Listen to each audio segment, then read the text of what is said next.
Shalom to the nation of Israel. This is Barzal coming in the spirit and power of Yahweh Bahashem Yahweh Shai Bahashem Rakak Wadash. Double honors to the apostles of Great Millstone and to the hopeful elect push his word in truth and sincerity across the four corners of the earth. This lesson, now it's going to be a quick one, but an important one nonetheless. We're going to be going into the fact that you shouldn't teach this truth, this knowledge, the Bible, to every spirit that you encounter. You actually do need to use spiritual discernment onto who can receive it, basically who you believe can receive it, and who you know can't, right? Because it also says, like, not give up your pearls unto swine, right? And you have to, I guess through experience, ways to kind of have your test, your small test before you give them the big test, right? Or your small test before you reveal more information, right? If they don't even pass the first one, then there's no point proceeding further, right? 2nd Ezra 12 and 37. Therefore, write all these things that thou hast seen in a book and hide them and teach them to the wise of the people, whose hearts, which is whose minds, thou knowest, may comprehend and keep these secrets. So you have to keep it to the you have to teach it to the wise of the people, right? So you have to have spiritual discernment to know if someone is wise, right? Know that their mind can actually comprehend what you're telling them, right? Obviously, you have to, there's levels in the truth. So there's like level 1 and then level 10, right? So you're not going to give something level 10 knowledge to someone you just met. You have to give them level 1 and see if they can comprehend that.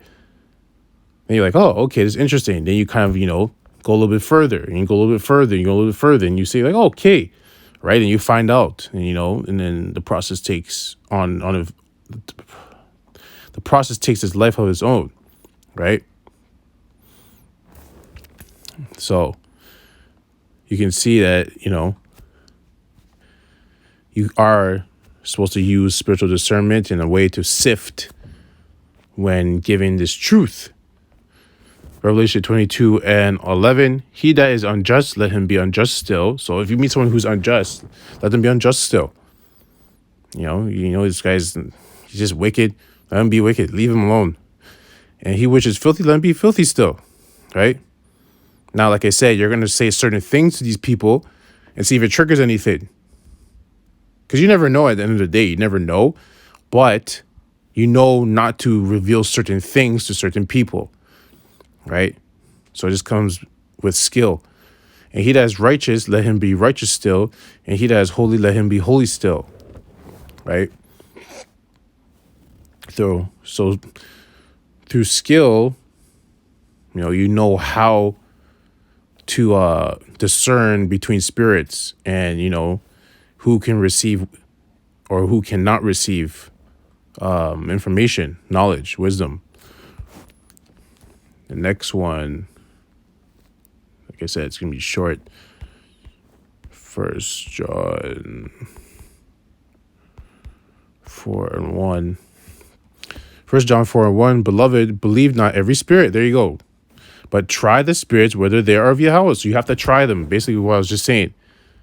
So you do need to, formulate some type of test or trial for that spirit when you encounter them to see whether they can receive that knowledge, wisdom, and understanding that you are basically trying them to see, because many false prophets are gone out into the world, right? So you got to try them. Some will pass the test, some won't. Some will pass the first test, some will pass the 5th test, right? Some will pass the 5th test and fail, and some will pass some will make it all the way to the point where they're in camp, and then, they're doing videos, and then, so then, right? But that, you're supposed to do your job. Like I said right here, beloved, believe not every spirit, but try the spirits whether they're of Yahweh. So you got to try them, right? So put them through a trial. Jump to verse 4 and 6.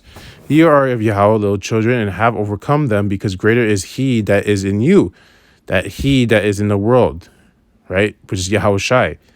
So Yahweh Shai is dealing with you, supping with you, which is why you're able to have that spiritual discernment and create these trials for these spirits to know whether to reveal certain information to them or not, right?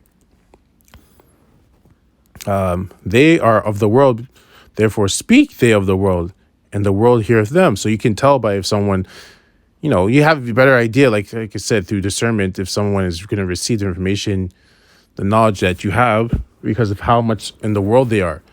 And just by making a trial, you get that information, right? You're like, oh, this guy's really in the world. I'm not even going to start with him. I said this little thing, and he said this. That's how I know this is not for him, right? It's just spiritual discernment. Verse 6, which is the last one. We are of Yahweh. He that knoweth Yahweh heareth us. Exactly. So if they know Yahweh, if they truly are, one of the elect, the hopeful elect, when you say certain things, it's going to trigger something through that test that you create. It's going to trigger something. You're like, oh, okay, this is interesting. Let me proceed further, right? He that knoweth Yahweh heareth us. He that is not of Yahweh heareth not us, slack.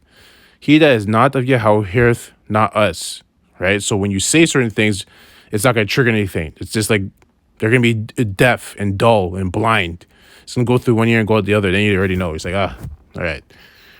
Hereby know we the spirit of truth and the spirit of error, right? So that's it on that. The point has been made. And a major thing to trial these people, whether to, continue further with them, whether to waste your time or not waste your time, right? I should say waste, but whether to put in time or to waste your time is the MOTB. We talk about the MOTB. Even you have that conversation with someone, you can see how they react to what you're saying. That will tell you whether, they're of Yahweh or they're of the world, right? So I hope this lesson is edifying to the hopeful elect. This is Baruch Zal. Shalom.